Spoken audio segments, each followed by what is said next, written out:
Have the back, home or recents buttons disappeared from the bottom of your Android phone? In this guide, I will show you how to bring those buttons back, how to hide them again with swipe gestures, and how to change their order. Start on your home screen. Swipe up to open the app screen, find the settings icon, and tap it. When settings opens, tap the search settings icon near the top right. The search field is already active, so type navigation bar. Under top hits, tap navigation bar. On this Samsung phone, that result opens the display page at the correct section. Tap the navigation bar row one more time to open the actual controls.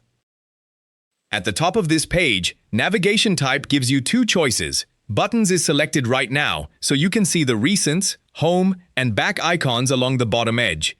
To hide those icons, tap swipe gestures. The three buttons disappear immediately and are replaced by gesture hints, giving your apps a little more screen space.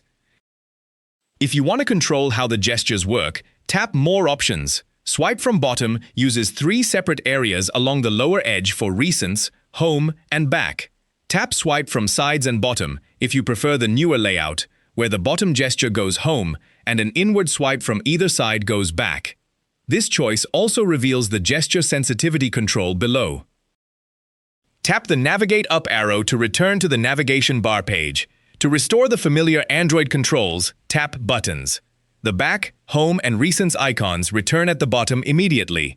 Under button order, tap Back, Home, Recents to move the back key to the left. If you prefer Samsung's original order, tap Recents, Home, Back to restore it. Here is the whole process again. Open Settings, search for Navigation Bar.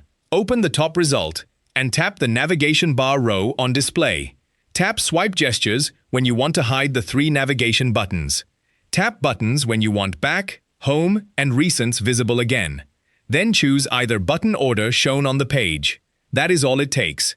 If this tutorial helped, tap like and subscribe for more Android guides.